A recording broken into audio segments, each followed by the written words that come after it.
Good evening, comrades. Welcome to a special session of the Communist Forum, which takes place every Sunday at 5 p.m., organized by the Communist Party of Great Britain for an open forum for anybody who would like to attend. Tonight, we're looking at Marx and psychoanalysis and the complex of Freudo-Marxism. The introduction is by Comrade Ian Spencer, who works as a mental health nurse. The introduction will be by Ian Spencer, who works as a mental health nurse and has done his master's on the comparison of the concept of human nature in Marx and Freud, and has got a PhD on the political abuse of psychiatry in the USSR. So we're looking forward to this session. Welcome, Ian. Good evening, comrades. Before I start, I have to sort of a whole load of caveats. First of all, as has been said, I'm a mental health nurse. I'm not a psychoanalyst. And from that point of view, I can't really contribute anything new, as it were, to any kind of discussion around Marx and psychoanalysis. The other thing is that my main interest in psychoanalysis was the relationship between Marxism and psychoanalysis in the context of the Soviet Union. As I'll go on to show, there was a period in the early days of the young Soviet Republic in which psychoanalysis was accepted and was part of a whole range of different strands of psychological thought that were widespread. In that flourishing of ideas that one sees in revolutionary times, psychoanalysis was among them. But by 1925, this starts to close down, and I was interested in that whole process. My other interest in psychoanalysis has been clinically. Although I'm not an analyst, my first degree was in sociology and political economy. I have found a lot of the general concepts in psychoanalysis to be extremely useful. One of the areas I worked in, for example, was in a hospital for people with severe and enduring mental illness, the majority of whom had personality disorders, and a high proportion of those self-harmed. And it was an intriguing kind of place to work, where the other point, of course, was that I did study psychology in the first year at university, and the interesting thing about academic psychology in Britain, for example, is that you could do an entire psychology degree in a British university and never encounter psychoanalysis whatsoever. And if you did encounter it, it would only be to usually rubbish it, because the dominant paradigm in British universities is really behaviorism, experimental psychology, and so on. Having said that, I'm not attacking behaviorism particularly. I have criticisms I would make, just as I would of psychoanalysis. But so, in the past, I have treated people, for example, with phobias using purely behavioral techniques, and they're very effective. So I'm not here trying to make myself into a Freudo-Marxist, or for that matter, taking a position with regard to other forms of therapy. But I do think it is interesting to look at the relationship between Marxism and psychoanalysis that has developed, and look at the reasons why it developed and why it developed when it did, and pose the question as to whether Marxism and psychoanalysis can have a fruitful cross-pollination, as it were. The picture in front of you, by the way, is Freud's own couch. I'm not sure how many patients he saw on it. This is taken in the Freud Museum in near Swiss Cottage in London, and it's open to the public, and you're welcome to go and see it. It's also the kind of headquarters of the British Psychoanalytic Association, which is ruinously expensive, which is why I never trained as an analyst. But of course, as we'll see, Freud settled in London after he had to escape the Nazis in 1938, and lived here until he died. Just to be a little bit playful, there is a bit in the economic and philosophic manuscripts, which I'm going to come back to, in which Marx actually mentions psychology. He's also talking in a much wider sense about science. So whilst I don't normally just sort of read stuff out, it's useful to go through it. We have before us the objectified essential powers of man in the form of sensuous, alien, useful objects, in the form of estrangement displayed in ordinary material industry, which can be conceived as well as part of that general movement, just as that movement as a particular part of industry, since all human activity hitherto has been labour, that is, activity estranged from itself. A psychology for which this, the part of history most contemporary and accessible to sense, remains a closed book, cannot become a genuine, comprehensive and real science. Such psychology as was studied in 1844 would not have, I mean, it's not even clear that what Marx is referring to in here when he talked about psychology, but the understanding of human thought processes and so on, I imagine is part of it. The reason why I quote this is because what Marx is talking about is the question of alienation. And I'm going to suggest that one of the features of psychoanalysis is that it too has a conception of alienation, and that in a sense has been part of its richness compared, for example, to behavioral psychology. But it's also been, in a sense, one of the problems, because as we'll go on to see, Marx and Freud both had a conception of human nature, an idea that there is an essential human nature. But of course, they were very different from each other. Both have a conception of alienation, of being separated from what it is to be truly human, but really very different from themselves. And therein lies part of the conservative nature of psychoanalysis relative to Marxism. And I'm going to also argue, of course, that Marxism has a greatly superior conception of human nature, and that this was then later taken up by some other post-Freudians. In particular, I'm going to focus a little bit on Erich Fromm, not because he's the only one worth reading, but because it's just the one I've read a bit more of, and one of the ones I find most interesting. And he played, I think, an important historical role in his own right. So.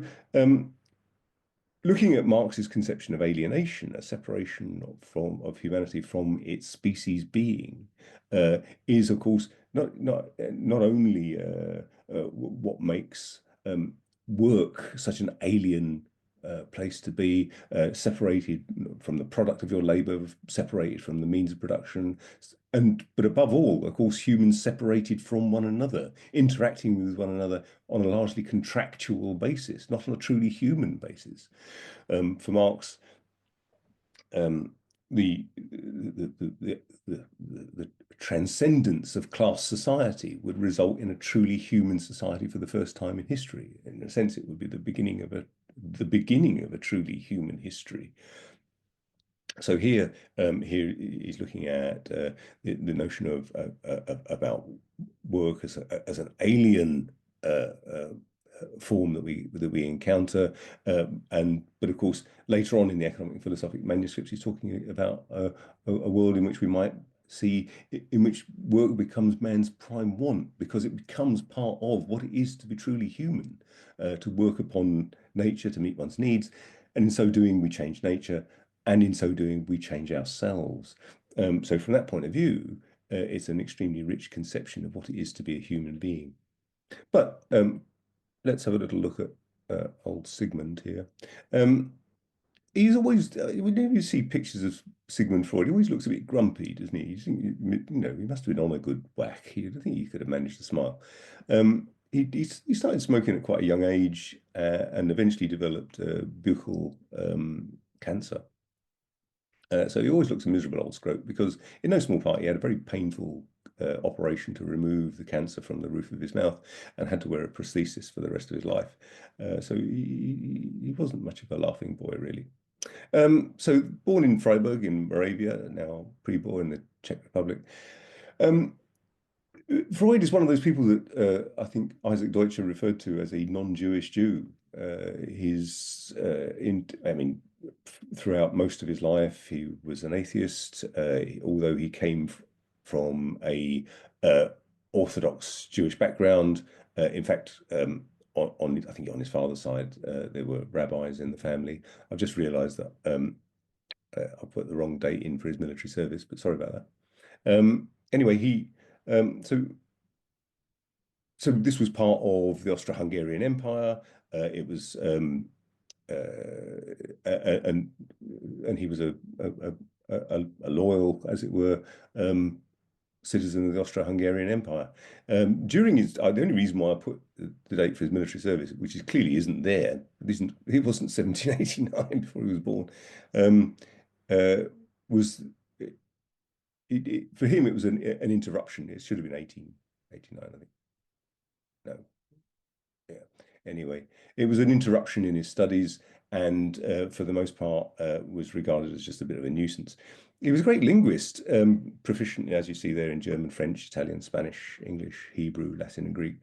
And the other reason for mentioning his military service, because as you do, you get taken off for a year, and he spent a year translating the works of John Stuart Mill into German, as you do in your spare time. But he qualified as a doctor of medicine at the University of Vienna, worked at Vienna General Hospital. His habilitation, which is a much higher degree than the British PhD. A British PhD in European terms would be seen as a kind of entry-level qualification to academic work. The habilitation was on the basis of significant research. A docent in neuropathology. It's always worth remembering that Freud started out as a neurologist. He didn't start out coming up with wacky theories about people's sex lives or whatever. He was a thoroughgoing neurologist first and foremost. Some of his early work has suffered a bit because it was about how excellent cocaine is, particularly for a treatment of psychiatric disorders, as well as the only thing it's now really used for is an ophthalmic anesthetic. But by 1902, he was a professor, and by 1938, he had to escape to London with the rest of his family. If you're wondering about the other Freuds, by the way, the Manchester Freuds, Lucian Freud and all those, and Clement Freud, the former Liberal Member of Parliament, and Nonce, they were from the other side of the family. They emigrated. He had half brothers who emigrated early on and went and settled in Manchester. This is a lovely picture by André Brouillet of Charcot, who was prone to doing these kind of theatrical sessions where he would experiment with hypnosis. And Charcot, again, was the most highly respected neurologist of his day. So this was a plum posting for Freud. He spent about 3 months with Charcot and learned how to do hypnosis, and learned from him as a great neurologist. Charcot's also known for giving his name to a type of joint deformity in syphilis, and discovering the mechanism for multiple sclerosis. So he was quite a significant figure in his day. By 1886, he's in private practice in Vienna and collaborating with Joseph Breuer. And if you turn to the Pelican Freud library, as it were, the first is really a collaborative works between Joseph Breuer and Sigmund Freud. In particular, the case study of Anna O, who was in fact Bertha Pappenheim, and who had a wide range of different conditions, problems that she faced, manifestations of anxiety and so on. And it was published under. It was one of the things that was interesting was that Joseph Breuer had the greatest difficulty of actually writing up this case study, and had to be persuaded by Freud to get his finger out, and eventually they published it together as Studies in Hysteria. The word hysteria, of course, we don't tend to use anymore, and of course, etymologically, it has the same kind of root as hysterectomy and so So the idea derived from ancient Greek philosophy that the uterus exerts a powerful influence over emotions. Who could have thought such a thing? And was actually thought to be mobile around the body. And of course, the term hysteria was in widespread use until relatively recently, and occasionally still crops up in psychiatry when people talk about a hysterical overlay with regard to people, for example, with personality disorders or something like that. So he studied with the best, and the case study of Hanau, it was in fact Bertha Pappenheim who coined the term "the talking cure." So without further ado, let's have a little look at Freud's conceptual model of the mind. Most people will be familiar with this. Pick your metaphor. I've gone with the iceberg on the grounds that the whole idea is that the unconscious exerts an influence on us, which we're not necessarily aware of. That strange things happen. People can be anxious and not know why. People can make choices in their life which are apparently difficult to understand. And the idea is that the whole of psychoanalysis would collapse effectively if there was no unconscious part of ourselves. So if you wanted to demolish psychoanalysis, prove that there's no, even the most ardent behaviorists will generally not say there is no unconscious, merely that because it's unconscious, one can't study it. And most behaviorists, as thoroughgoing empiricists, are only really interested in what you can see and what you can measure. Well, the point about this, of course, is that Freud, again, didn't just make it up. He was engaged in daily sessions with clients, with all sorts of people, and making his observations and meticulously recording them as the thoroughgoing neuroscientist he was. So the id, for some reason, Freud actually didn't use the term id, ego, superego. He used the German das Es, das Ich, das Über-Ich. Apologies to Tina for my pronunciation, but and it's only in the English translation that it became id, ego, and superego, and has with the Latin, and it's kind of stuck, as it were. Bruno Bettelheim is a very interesting kind of psychoanalytic writer who's written extensively written a very good book on some of the problems of translating psychoanalysis into English. For most people, will be familiar with the idea that we have an unconscious life, and our unconscious exerts an influence, and that we're not obviously aware of it. So sometimes it will be things like, well, it'll be revealed in all sorts of ways. The most common one, and this is another feature of psychoanalysis, not only is it a subject to which lots of people have strong feelings about, whether they've read Freud or not, just in the same way that people have strong feelings about Marx, whether they've read Marx or not. The other aspect of it is that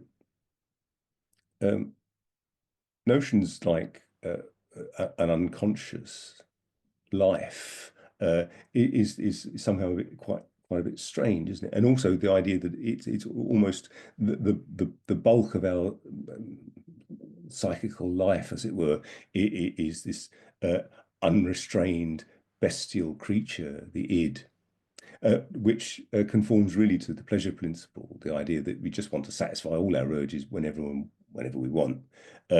And what we're looking at then is a series of biological drives. Early on, really, this was kind of seen by Freud as being libido, which isn't always best thought of as adult genital sexuality. It's best thought of as a kind of life drive, which is expressed, of course, in sexual terms, but also in terms of wanting to satisfy hunger and a whole range of other kind of personal desires. However, of course, this would render most civilization kind of impossible if we all just satisfied ourselves wherever and whenever we wanted. And so in, for example, Civilization and its Discontents, Freud talks in terms of the importance of the ego and the superego as controlling our drives.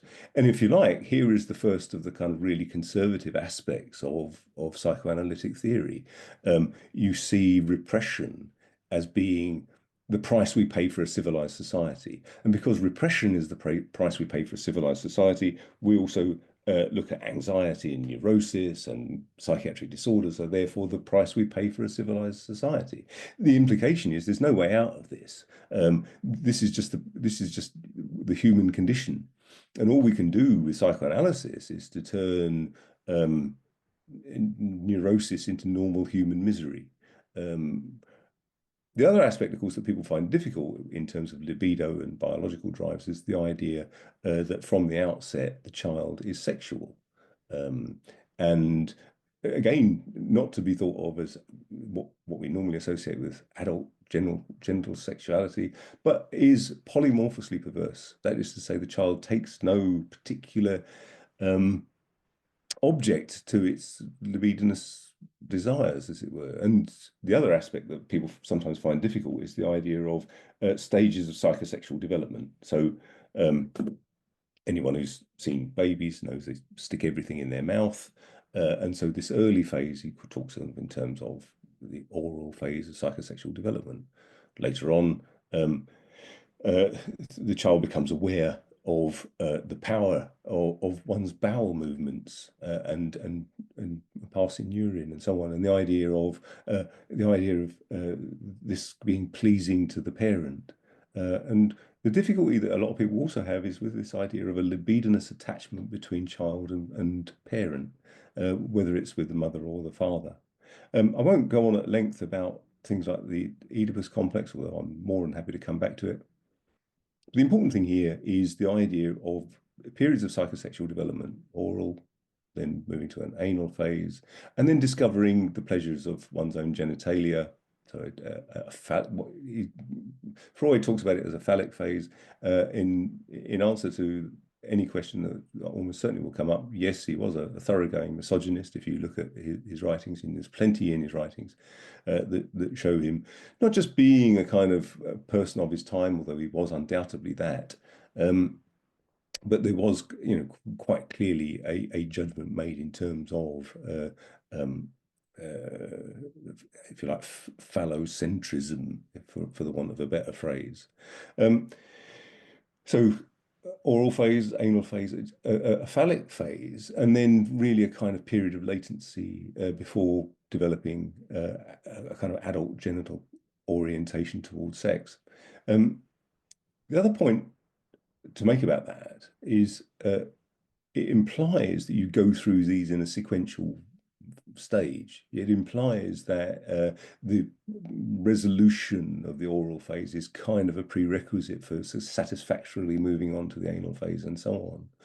And therefore, the implication is that somehow there is a moral condemnation or a moral attack, as it were, on people who haven't or who become fixated in one way or another, especially if one then sees that as relating to people's sexual orientation.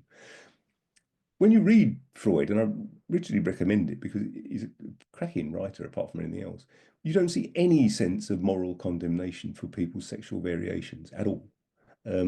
You could infer it from talking about a kind of proper move through psychosexual development, but nevertheless, you don't get any idea that Freud feels that it's in any way rational to persecute people who are gay or anything else.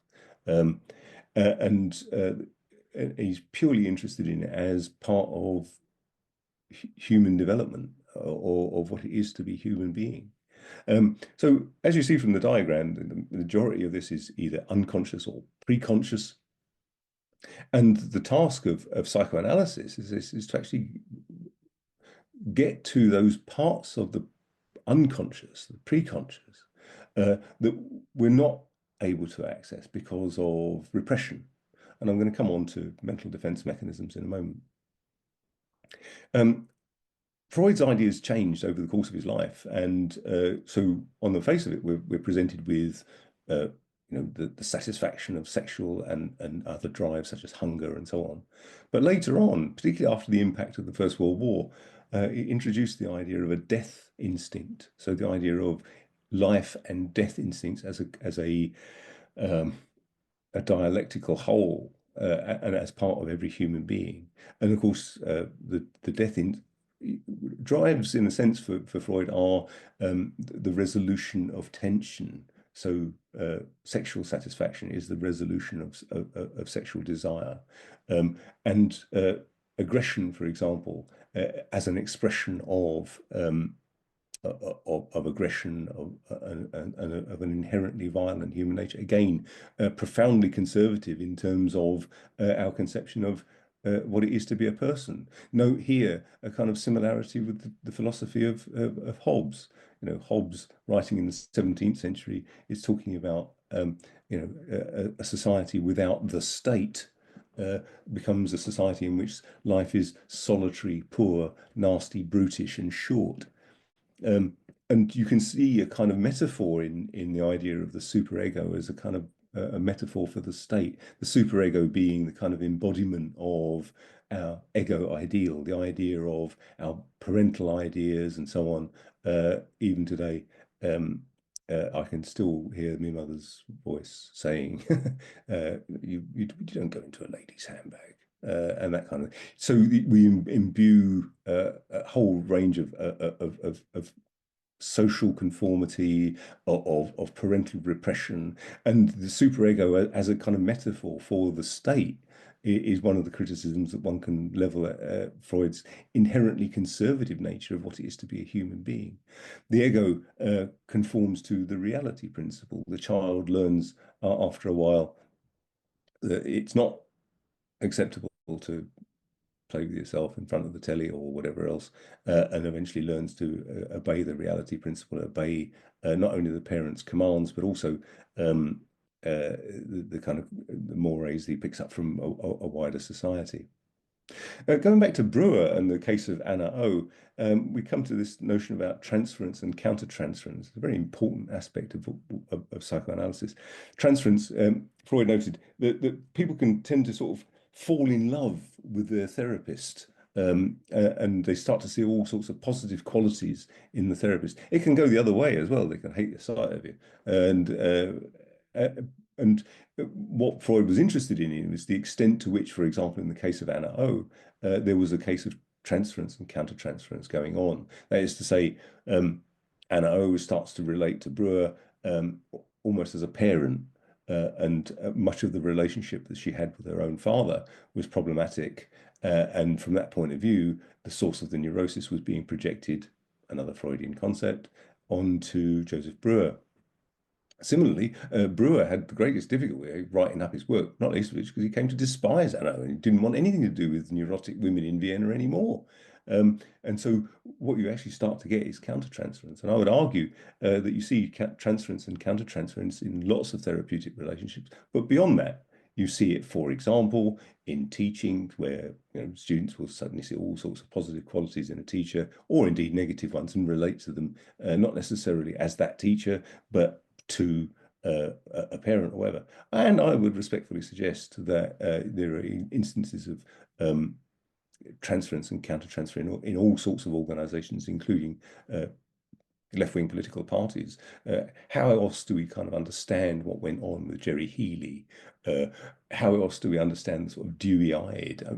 I used to wonder how sort of dewy-eyed people in the SWP became. All you had to do was mention the words Tony and Cliff in the same sentence, and they would become most animated. So arguably, transference and countertransference is a feature we all experience, and the therapist who is not aware of them becomes a very bad therapist indeed.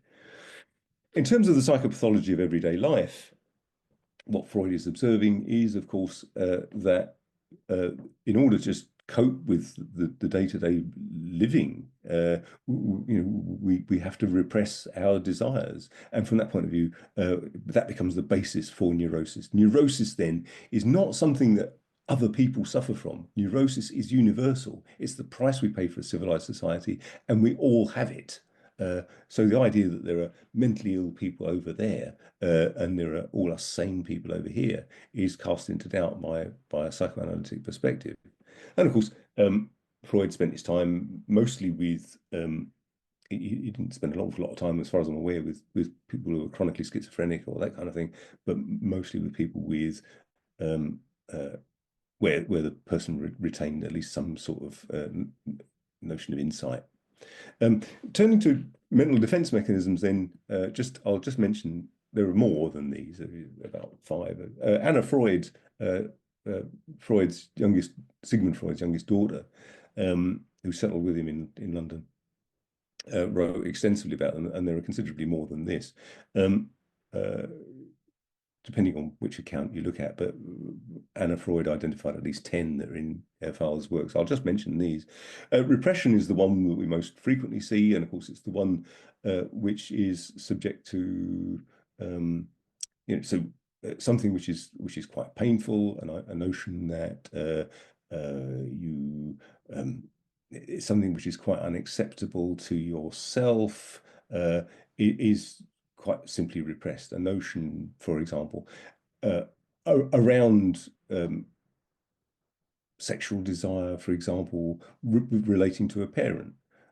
As we know, there is a whole contentious argument around the extent to which Freud regarded some of the revelations that his patients were coming up with. He first initially thought that these were real sexual encounters between parents and children, and he suspected that, but later subsequently came to regard this as fantasy, and notions of sexual relationships, and a notion of a libidinous attachment between parents and children as something which is quite abhorrent and part of an incest taboo, becomes repressed. And of course, it's not just something as profound as that. Lots of ideas become repressed, things that you don't really want to do. Other mental defense mechanisms are, in a sense, a bit more productive, a bit more useful, in a sense, sublimation. So the person whose sexual energies are maybe to them unacceptable, but is channeled into academic work, or is channeled into artistic work, or so on and so on. Most people will be aware of something like projection, where characteristics seen that are unacceptable in oneself are seen in other people. Always a mean bugger, he never buys around, and that kind of thing. Well, actually, you never do either, for that matter. So all kinds of things being projected onto other people. Regression, again, is one which you might regard as a bit more infantile in a sense, and it's something I often used to see in clinical environments, where people would appear to regress to an earlier stage of their lives, become quite childlike, childish, and so on. And the extent to which psychoanalysis has entered the kind of day-to-day common discourse is an interesting feature in itself. Reaction formation is an interesting one. Have you ever considered why people talk about homophobia? The idea that, so there's an implication here, if we leave aside the Latin prefix and the Greek suffix, an implication here that because you are identifying homosexual traits in yourself and you want to repress those, you engage in this reaction formation where you're terribly hostile to homosexuals, and so on. And from a clinical point of view, when I've always been kind of aware of mental defense mechanisms as a generalized feature of all people, not just people in psychiatric hospitals, not just people, but in every single day of your life. And the point about them is that they're unconscious and they do what they're supposed to do. They protect your fragile sense of yourself from the awful realization that you're actually not very nice, would be from the kind of psychoanalytic point of view. So, of course, how do we get to this kind of unconscious life, to relieve us of our symptoms, to get to a point where we can actually have some therapy for example, anxiety or whatever else? How do we get beyond the repression? How do we get that far. And of course, what we all know is that Freud had people on a couch. He typically sat behind them at their head as well, so they couldn't see him, so they couldn't draw inferences from his facial expressions or anything like that. And he would use, for example, random kind of associations. Tell me, just tell me all about such and such a thing. And what he would observe for would be hesitation or resistance of somebody, a chain of thought that would suddenly be interrupted. So what's that about? Why was that? The other ones that people are, of course, are much more aware of in terms of expressions of the unconscious are the interpretation of dreams. And if anyone fancies a really good book, if it fancies a really good reading, Freud's interpretation of dreams is well worth the trip. Another one, of course, is everyone knows the Freudian slip, the parapraxis, not just slipping up on words, but also forgetting, for example, that you had an appointment that you didn't really want to keep anyway, that kind of thing. Parapraxis, the slip of the tongue. I remember watching, I can't even remember who it was now. Somebody was on television. I don't know if anybody remembers somebody called Nina Mishkov. He was interviewing this woman called Nina Mishkov, and he actually said on television, "I'd like to spank Nina Mishkov for," and coming here. And I don't think he was even aware he'd said it. He was probably pointed out later. And of course, no one can forget James Naughtie talking about the MP Jeremy Hunt, but mispronouncing his name by just one letter, and in so doing, expressing what we'd all felt deep down for a long time. What I want now is to just have a little look about how the idea, for example, that psychoanalysis in the context particularly of the Soviet Union has become something of a threat. Because it's an interesting one, because all the currents of psychology were generally represented in Russia before the revolution, throughout the Russian Empire. Psychoanalysis was pretty popular. The Moscow Psychoanalytic Society was founded in 1910. Later, it became the All-Russian Psychoanalytic Society. And this was about 1/8 of the entire International Psychoanalytic Association.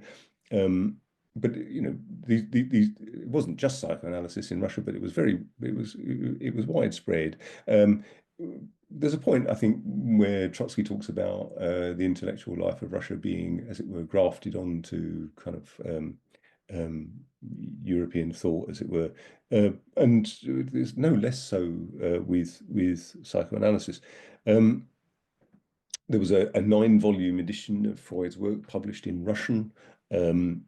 A special call out goes to Dr. Tatiana Rosenthal, who effectively was the first person to establish a state-run. She wasn't alone, but she had a hand in it, establishing a state-run psychoanalytic institute for treating the traumatized children as a result of the war and civil war in Russia. She sadly took her own life in 1921. Lev Vygotsky, some people will have come across. Vygotsky, I remember some years ago, there was a sort of a bit of a rash, a bit of a phase on describing Lev Vygotsky as a sort of paradigm example of a Marxist psychologist. The thing to understand is that before the Russian Revolution, no one had considered the idea of what a Marxist psychology would be like. It wasn't a question that ever arose. You can look, if you want, at materialism and empirio-criticism and find evidence, well, a suggestion at least, that Lenin was familiar with Freud's work and was critical of it, but nevertheless had no kind of strong feelings on the subject. It's also mentioned in one or two other of his works. Trotsky took an active interest in psychology when he was in exile in Vienna, partly because his close personal friend Yoffe was quite ill at times and gained some relief from having psychoanalytic therapy. But Vygotsky was influenced by all sorts of things, including Spinoza, to a certain extent by Marx, but he also wrote a psychoanalytically influenced essay along with Alexander Romanovich Luria A special call out goes to Luria because he survived. And he survived because he abandoned psychoanalysis. Because by 1924, despite the fact that there had been widespread acceptance of psychoanalysis in the former Soviet Union, it was effectively suppressed by 1925. The beginnings of suppression were beginning in 1925. The institute that Tatiana Rosenthal had established in 1920 was, I think, closed by 1924. And Luria effectively abandoned psychoanalysis, and he was based in Kazan. He abandoned psychoanalysis and to concentrate on neuropsychology. And this was a feature of what happened to Soviet psychology in general. It became, ironically, even more neurologically based than Western behaviorism. So just to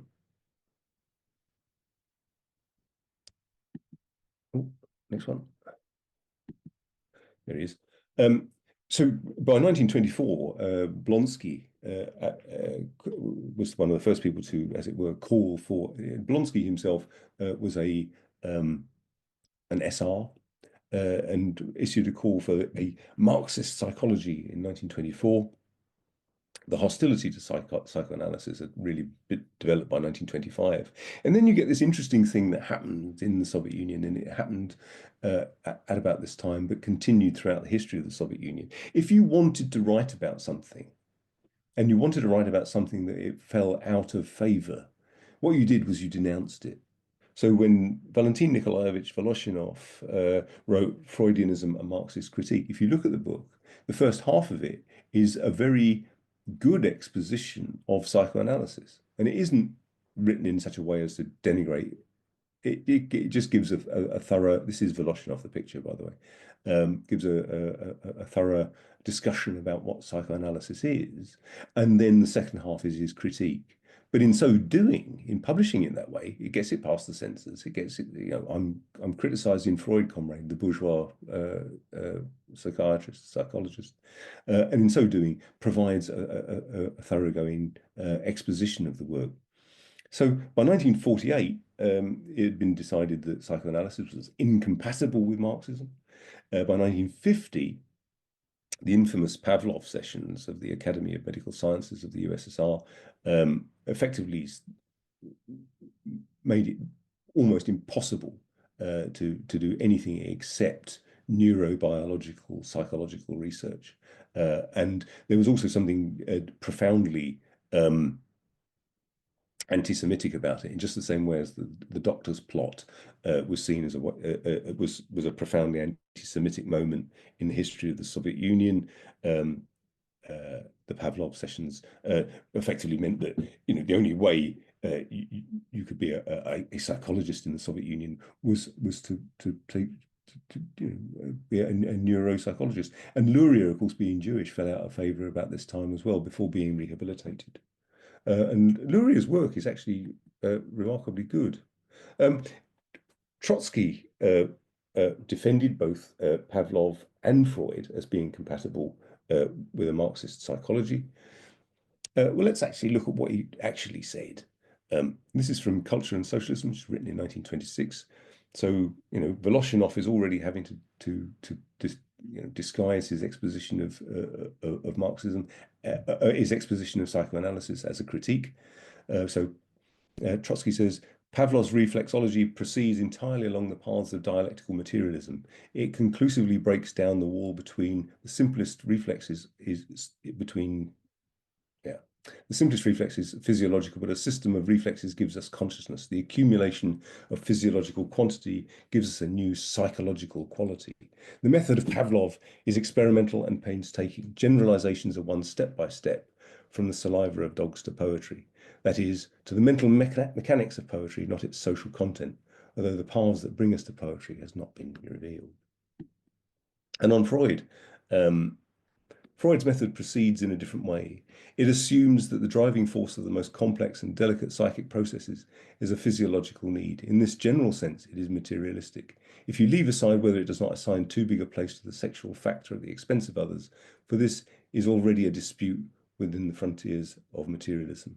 The attempt to declare psychoanalysis as incompatible with Marxism and simply turn one's back on Freudianism is too simple, or more accurately, too simplistic. Freud goes on to criticize psychoanalysis as engaging in what he says, sometimes fantastic conjectures, and he's not wrong there. But nevertheless, I think what Trotsky's trying to do is not put forward the idea that either one is a Marxist psychology, but that, so long as it behaves, as long as the psychology is done in a scientifically rigorous way, we don't have to have a view on it. By this time, though, by 1926, careers were made and lost on the basis of which side you were on, and indeed lives were lost. People who subsequently will be sent off to a labor camp or just simply killed. One of the things that was so, I suppose, threatening about psychoanalysis is that given that the Soviet Union based itself on the idea that given that there was no private property, that the state had effectively nationalized everything, therefore, on the basis of that, it was a socialist society. But if you have a notion of alienation at the heart of that society, and what you see is alienation not only in the works of Marx, but in the works of Freud, it becomes a kind of ill omen, as it were, to talk about psychoanalysis. So effectively what you ended up with is all the psychology had to have the social content taken out of it. And therefore you ended up with the absolute veneration of Pavlov at the expense of anything else. And actually, Voloshinov's account in 1927 is is not a bad account at all of psychoanalysis. What you see subsequently is a load of apparatchiki who would attack psychoanalysis in the most stupid way imaginable, saying it's bourgeois idealism or whatever else, which of course, whatever else one can say about Freud is that philosophically he was a materialist. So is there a place for a kind of Marxist psychology? Is there a place for psychoanalysis and a kind of a fruitful interrelationship between psychoanalysis and Marxism? The answer to the first question, I think, is that to talk about a Marxist psychology is as ridiculous as talking about a Marxist chemistry or Marxist physics or something. I mean, you might want to, have some discussions about the importance of dialectics in the nature of the world, whether you're talking about subatomic particles or whether you're talking about tectonic plates or whether you're talking about life and death instincts in human beings. But nevertheless, the idea that somehow there is something called a Marxist psychology is something that grew up in the Soviet Union at that time, but was still being trotted out in the 1990s by people who were touting Lev Vygotsky. I remember going to a Revolutionary Communist Party Mark II conference when somebody was touting Lev Vygotsky as the paradigm example of a Marxist psychologist. Turning to the Frankfurt School, at least two important Freudo-Marxists came from this, Erich Fromm, I'll talk about it a bit in a moment, and Herbert Marcuse. And of course, Herbert Marcuse was something of a darling of the New Left. He was at the Roundhouse Conference, the Dialectics of Liberation in 1967, and wrote Eros and Civilization, which was very much a sort of paean to the kind of notion of sexual liberation in the 1960s. And of course, this is another important point. Notions around repression and sexual repression in particular as being a kind of metaphor for a wider suppression of what it is to be truly human is something which is a feature in psychoanalytic literature. Fromm was effectively a critic of Freud. Fromm abandoned many of the more misogynistic and frankly fanciful presuppositions that Freud was putting forward. But there were, of course, many other contributions from Anna Freud, Karen Horney, Harry Stack Sullivan, and so on. Wilhelm Reich started off life as a Marxist, ended up becoming distinctly odd. But nevertheless, his early works tried to put forward the idea of sexual liberation as a means of as a kind of, not just as a metaphor, but as a relief from the wider social repression in society. Frantz Fanon, I think his lasting contribution was the notion about the way in which, in particular in colonialism, which was his area of interest, was the way in which the political, economic relationships were internalized. And of course, this is something that also Erich Fromm takes up, the notion of that, the internalization of the repressive nature of class society. In more recent years, Jacques Lacan has, of course, this sort of return to psychoanalysis in a political way, which has been taken up by Slavoj Žižek, about which I have almost nothing to say.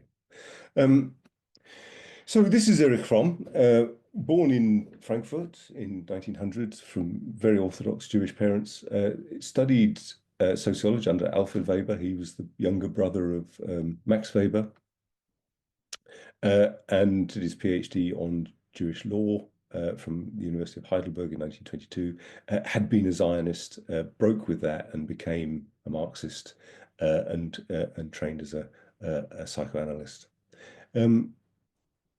Fromm's writings cover a wide range of different topics, and the important thing to try and get across, I think, is that he's trying to bridge the gap between the discussion around base and superstructure. As Marxists, we're all familiar with the idea that, as it were, being determines consciousness. The question for Fromm was, well, how does that happen? How do you go from you grow up in a capitalist society? What's the mechanism by which the ideas of any given epoch are the ideas of its ruling class? How do you go from the idea of humans as they are in capitalist society having a thoroughly bourgeois attitude?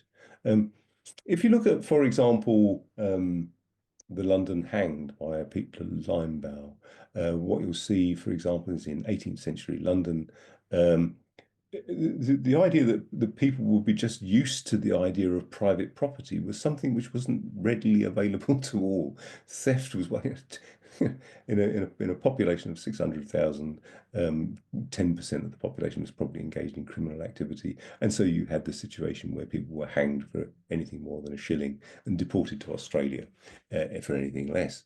So the idea of imbuing a respect for private property wasn't something that came easy. It wasn't a natural feature in some way. It had to be brought about by violence until it could be internalized.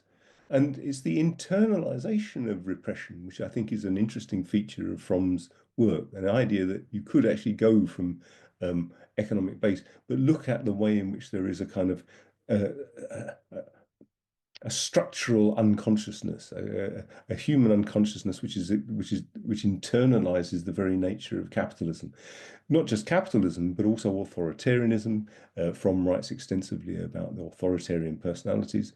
Of course, if you look at Fromm in context, in 1930, Fromm is studying at the Frankfurt School, and of course, by 1933, had to get the hell out of Germany and emigrated to the United States.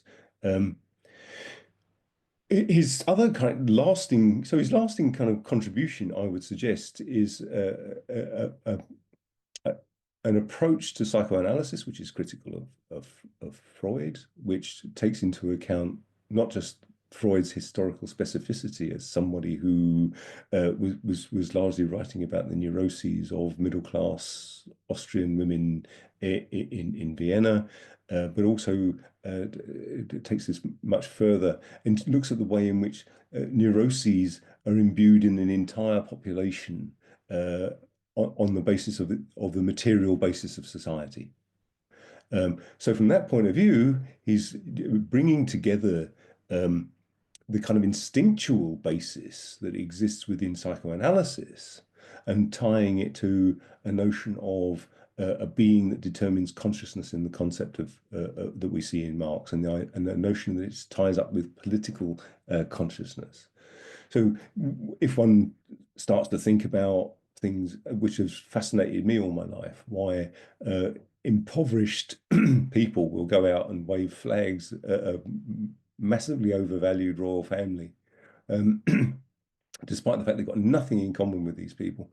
Can we just put it down to a notion of, well, these are just sort of gullible fools who've been reading the Daily Mail, and is that enough? Or is there the notion of a thoroughly imbued deference to leadership, which is a feature of our very psychological makeup?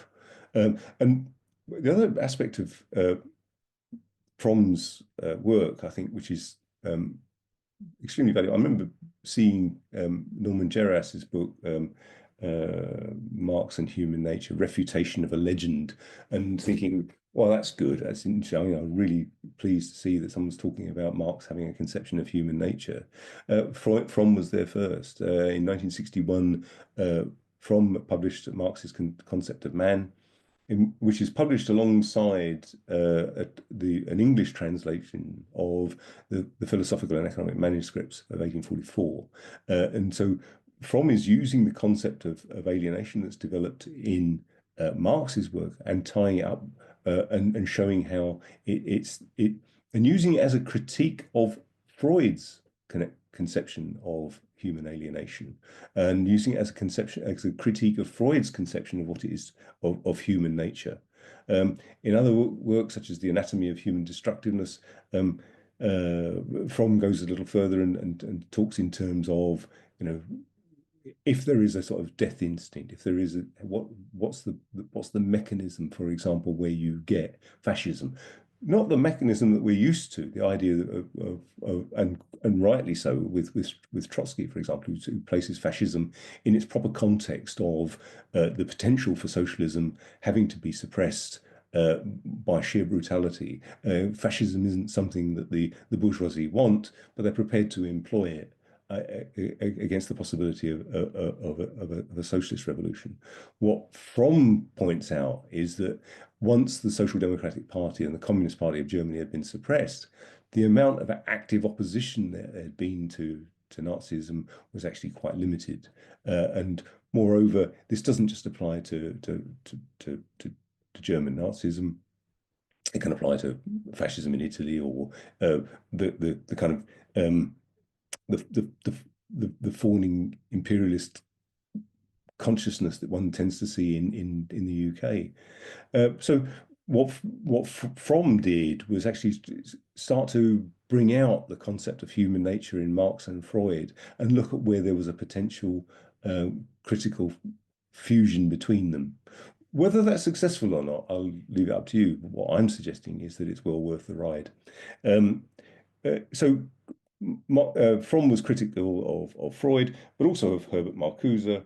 Herbert Marcuse was something of a darling in the 1960s for taking this concept of polymorphous perversity, for example, and the notion, therefore, that we're all effectively bisexual, and suggesting that, as it were, that's as good a support as you need, as really for, well, I'm vulgarizing his work, but an important insight into the wide variation of human sexuality and practice. In conclusion, then, I'm not a Freudo-Marxist. I'm not trying to bang the drum for psychoanalysis as a sole clinical modality, but I am suggesting it's worth a read. Thank you, comrades. Thank you very much, comrade.